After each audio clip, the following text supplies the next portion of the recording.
All right. Happy Mother's Day, everyone, from Pete and Kurt here at the Insurance Podcast. And this is your weekly roundup. And we're going to sort of give a big thank out to the mothers in our lives, including the one who lives with me, my wife, who is a mother, and also my mom out on the West Coast. So I'm not able to see today, but wishing you all the best, Mom. Yeah, exactly. Super day. Grateful for all the moms and our children's moms that keep our houses running and ourselves mentally in the right place. I'll tell you, it makes a big difference to have those support people with us. It's a real reward, and Mother's Day is a great day. So Father's Day, on the other hand, I mean, heck, who can't beat Father's Day? Yeah. Well, we're a month away. Get ready. That's when the fireworks come out and stuff. Yeah.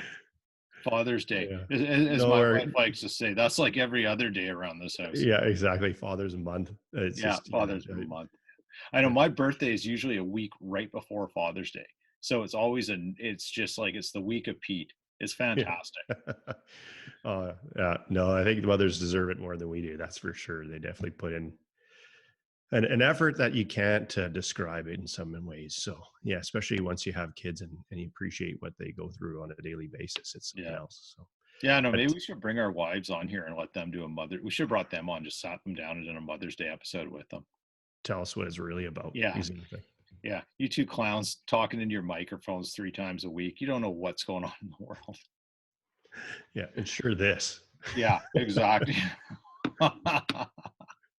so so in this week of insurance, I think one of the things that came up that I thought was interesting is because we're about to see some reopenings, but there was an article I saw pop up that talked about the amount of remote staffing technology that was being sold to companies looking to manage their remote teams. And I wonder if that's something that's going to infiltrate into the broker agent world in insurance, as there is a if this is extended, and there's going to be areas of the country and our friends in the south of us in the United States where is they're going to have areas that are extended while others reopen. And do employers, whatever you be in the insurance industry, need to monitoring things, even though we usually have centralized things that you can review work on with AMSs and BMS systems? Hey, it's 007 meets insurance, right? It's Yeah, spyware. What do you want to call it, right?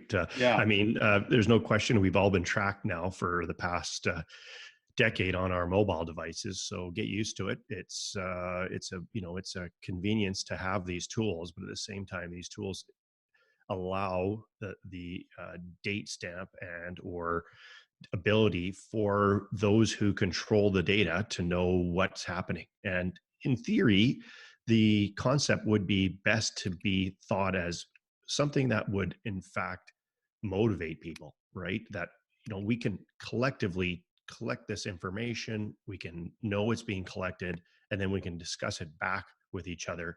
Not like somebody sitting at work thinking, is the boss seeing me yeah. do what I'm doing? Is she tracking every mouse click? And I don't think we want to be like that as a organization and this workplace. It's not motivating to people. No, I think it's really unmotivating, and I wouldn't work in a place that was tracking my every move, because I think that what that says is that we're a bit of automatons, and that we should just follow a process, wash, rinse, repeat.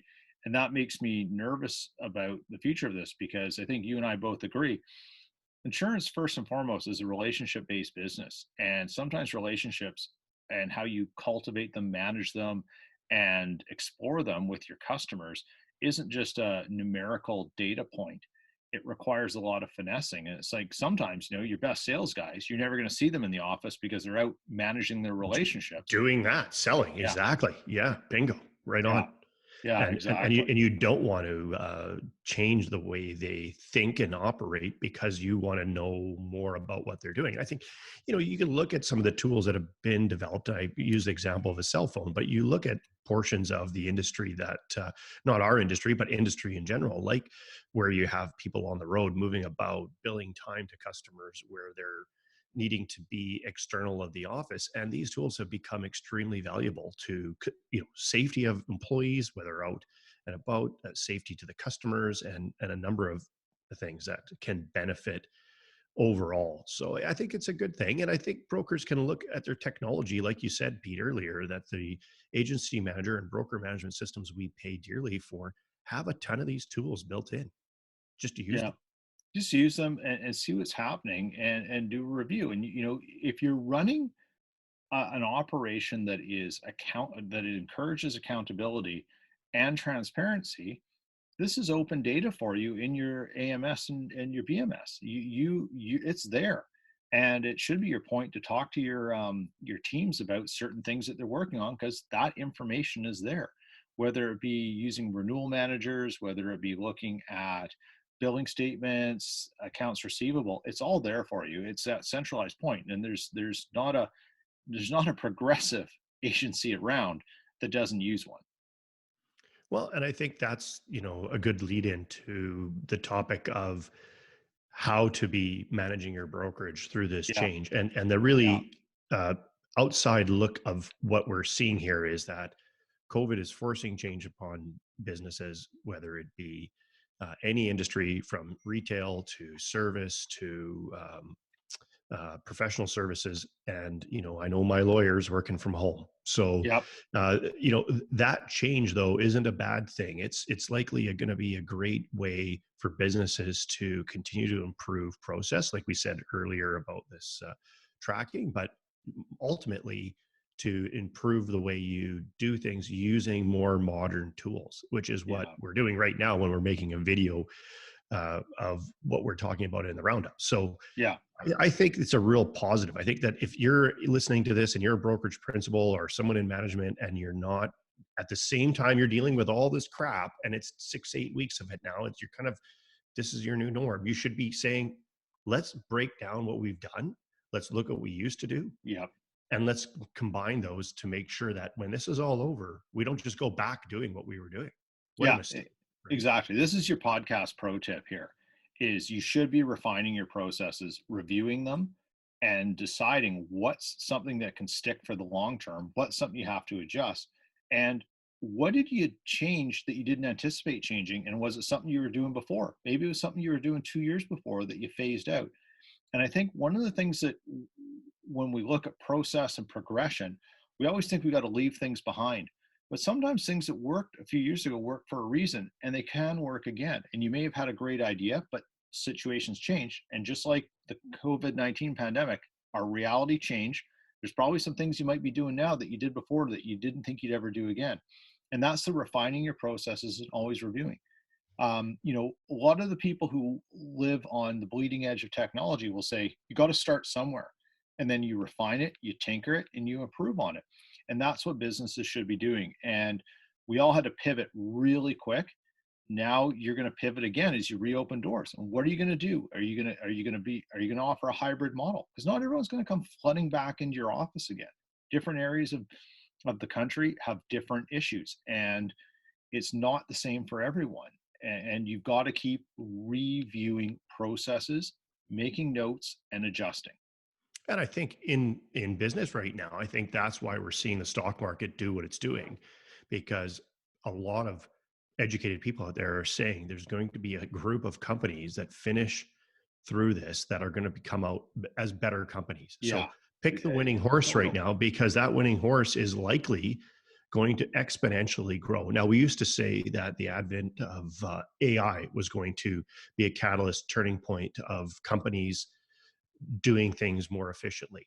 And today, that we haven't gotten AI quite to that point in most industries, maybe some, but there's no doubt COVID's made that happen to every industry, and it's cleaned up a ton Yeah. of things that could potentially, and that's the only reason why you could think that the stock market's doing better, because there's no other reason it should be, when 1 in 5 people in the US are laid off, or Yeah. 1 in 10 in 30 Canada. million UI claims now in the United States. I mean, it's just incredible.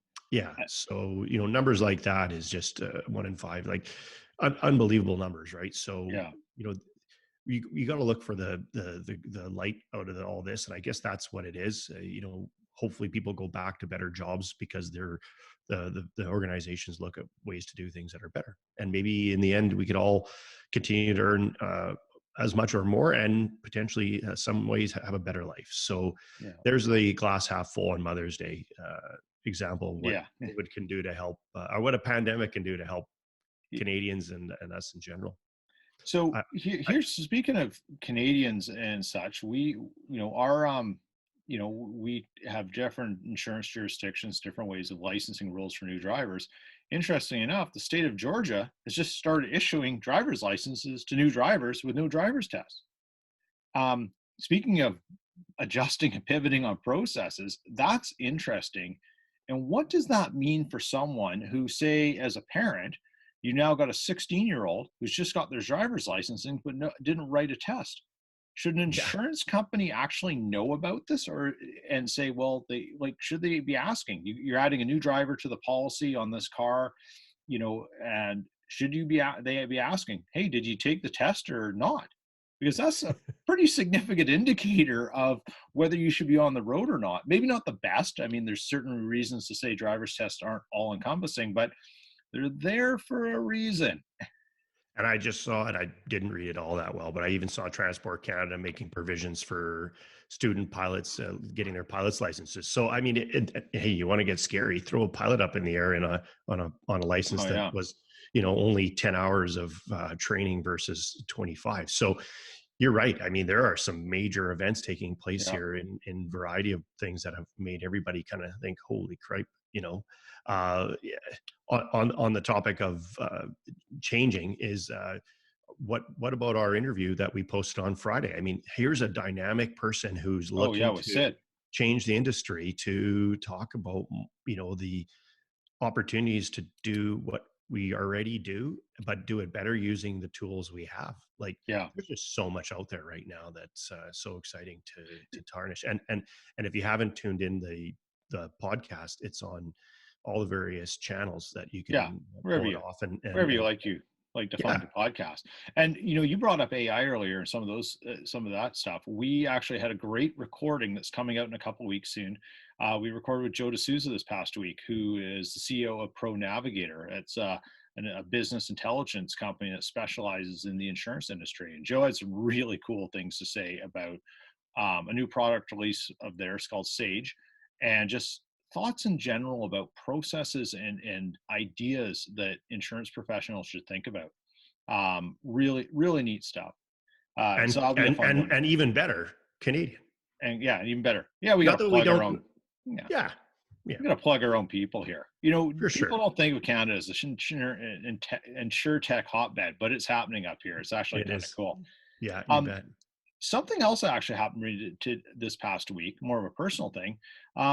I was reached out to by a professor at Humber College in Ontario who teaches there in their insurance program in association with the Insurance Institute of Canada. And they asked me to come speak to some of their students on their weekly insurance chat. So I got to drop in and chat with about 5 or 6 students just in a Zoom meeting. And it was fantastic. Some of the questions were amazing. And, you know, so cool to see people who weren't, when you think students, we think, well, like our kids' age, right? Early 20s. No, a lot of these people were transitioning from a different career, looking to try something new and go into something that has a stable longevity to it. And amazing stuff. It gets you super excited to see what's coming and who's going to enter the industry. That was kind of fun. So a big shout out to them because super interesting stuff. Right on. Well, I think that sums it up. I think for this week is Yeah. keep looking at your processes. If you have some questions, tune into the insurance podcast series that are online. Some of our uh, archive shows deal a lot with this. Pete, you did a Yeah. great job over the last 24 months finding the people who were being change makers in the industry, and today is where change needs to happen. And so the content's there. Yeah. Take advantage of it. It's free. Yeah. And There's an education from these people. It yeah, helps me keep learning. I think the one I want to talk about is a recent one because it's a little bit of fun. We had some fun with it because he's a friend of ours, Scott Treasure, who he and his partner, Scott McInnes, were who I called Scott McManus in the opening. Nice guy, Pete.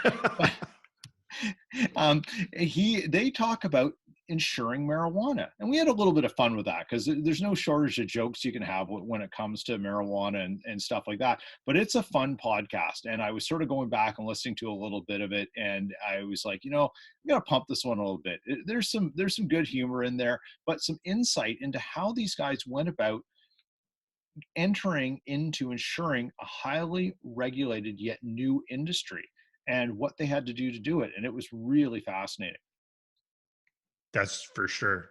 Yeah, I Yeah. definitely would. If you haven't listened to that one, definitely tune it in. It makes you think outside the box. So for Yeah, sure. that's exactly it. And that's what people should be doing in this industry right now. Thinking outside the box, finding your niche and exploring it. Obsess over a few things and be the best at it. You don't have to know everything. Although my wife tells me I think I do. Well, with a comment about your wife, it's best we leave. So Yeah, happy that's Mother's fine. Day. Happy Mother's Day, everyone.